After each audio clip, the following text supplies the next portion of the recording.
আজকের রেসিপি হচ্ছে মালাই কেকের রেসিপি। তো এই রেসিপিটা আমি শ্যুট করি নাই, কিছুটা আমি করছি, কিছুটা ছোট মেয়ে করছে। তো ভুল ত্রুটি ক্ষমা সুন্দর দৃষ্টিতে দেখবেন। প্রথমে কেকের জন্য 1 কাপ আর 2 টেবিল চামচ ময়দা নিয়ে নিব। আর এখানে ময়দা আর বেকিং পাউডারটা একটু শুকনোভাবে চেলে নিচ্ছি। তো এখানে এই কেকটা বানাচ্ছে আমার বড় মেয়ে। তো এখানে দুই চা চামচ হচ্ছে বেকিং পাউডার দিয়ে এই যে চেলে নিয়ে শুকনো উপকরণগুলি আলাদা করে রাখতে হবে। আর এটা হচ্ছে ভ্যানিলা এসেন্স, আমি ফস্টার ক্লার্কের ভ্যানিলা এসেন্সটা ব্যবহার করি। আর এখানে লাগবে 6টা ডিম।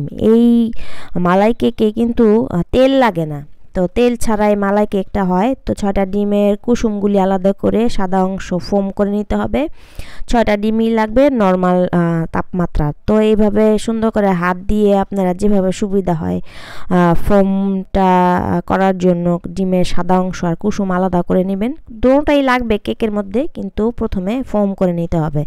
একটা বিটার দিয়ে সুন্দর মতো এই যে এটাকে বিট করে ফোম করে নেওয়া হচ্ছে।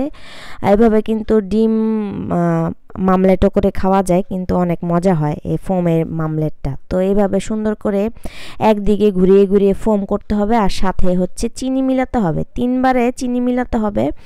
আর এখানে এই যে দিয়ে দিল চিনিটা লাগবে হচ্ছে 1/4 কাপ করে 2 বারে দিব, কারণ এখানে আমরা 2টা কেক বানানোর প্রস্তুতি নিতেছি, সেজন্য 1/4 কাপ করে 2 বার দেওয়া হয়েছে চিনি।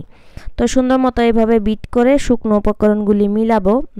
তারপরে এই যে বিটারটা লাগবে না, ফোম হয়ে গেলে ভ্যানিলা এসেন্স এটার মধ্যে মিলিয়ে সুন্দর মতো এটার মধ্যে শুকনো উপকরণ যে ময়দা আর বেকিং পাউডারটা চেলে রাখছিলাম সেটা দিয়ে দিব। তো এটা ভাজে মেশানো হচ্ছে, ফোমটা যেন নষ্ট না হয় সেজন্য। তো এটা 3 বারে মিলাতে হবে। প্রথমে একবার দিল, তারপর আরেকবার দিল। এটাই নিয়ম কেক বানানোর জন্য 3 বারে মিলাতে হয়। তো আমি ভুল ত্রুটি যারা কেক বানায় তাদের কাছ থেকে আমি ক্ষমা চেয়ে নিচ্ছি, কারণ আমি তেমন একটা বেকিং পারি না। যতটুকুই আমি মানে ভিডিও দেখে দেখে শিখছি, এটার মধ্যে একটা মালাই কেক আমাদের খুবই পছন্দের। আর এই যে ব্যাটারটা এখন একটা বাটির মধ্যে নিয়ে নিব। বাটির মধ্যে তেল লাগিয়ে নিচ্ছে, তারপরে দিয়ে দিব কাগজ। যে কোনো আমরা খাতার কাগজ ব্যবহার করছি, এটা বাটার পেপার দিলে সবচেয়ে ভালো হয়, কারণ আমাদের ঘরে বাটার পেপার ছিল না, সেজন্য একটু তেল মাখিয়ে অর্ধেক পরিমাণ কেকটা ওই সসপ্যানের মধ্যে দিয়ে দিব। আর এটা পুডিংয়ের মতো ভাপে হবে, সিদ্ধ। তো এখানে দেখেন দিয়ে দিতেছে সুন্দর মতো করে, অর্ধেকেরও কম দিতেছে। 2টা যেহেতু বানাবে সেহেতু এটা একটু ফুলে যাবে। তো দেখেন এভাবে দিয়ে ভাপে পানিটা আগেই চুলার মধ্যে দিয়ে দিছে, পুডিংয়ের মতো বললাম যে স্ট্যান্ড দিয়ে সুন্দর মতো বড় একটা কড়াইয়ের মধ্যে পানি দিয়ে দিছে। তারপরে এটা সুন্দর করে বসিয়ে দিবে এবং এটা ঢেকে দিবে। সেম পুডিংয়ের মতোই সময় লাগে, 30 মিনিট বা 35 মিনিটের মতো লাগে। পুডিং একটু সময় বেশি লাগে, এই কেকটা একটু সময় কম লাগে। তো মিডিয়াম টু লো হিটে এটা হয়ে যাবে। তো দিয়ে দিলেই ঢাকনা দিয়ে সুন্দর মতো এটা হয়ে গেছে কিনা একটা টুথপিক দিয়ে বা একটা শাঁসলিকের কাঠি দিয়ে চেক করে নিছে। এখন মালাই বানানোর পালা। এখানে দুধটা প্রথমে জাল দিয়ে এটার মধ্যে দিয়ে দিবে হচ্ছে কনডেন্স মিল্ক।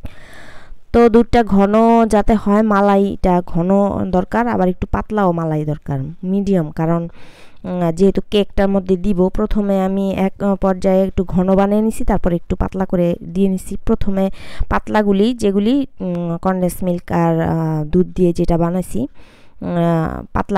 পাতলাটা দিয়ে দিব। এটা হচ্ছে একটা গিফটের জন্য বানানো। তো এই 2টা হচ্ছে বড় উঁচা হয়ে গেছিলো, সেই জন্য 2টা স্লাইস করে 2 দিকে দেওয়া হয়েছে। আর এটা আমাদের খাবারের জন্য রাখা হয়েছে। তো এই যে এইভাবে সুন্দর মতো পাতলা দুধগুলি আগে দিয়ে মানে কেকটাকে ভিজিয়ে নিতে হবে, যেহেতু মালাই কেক।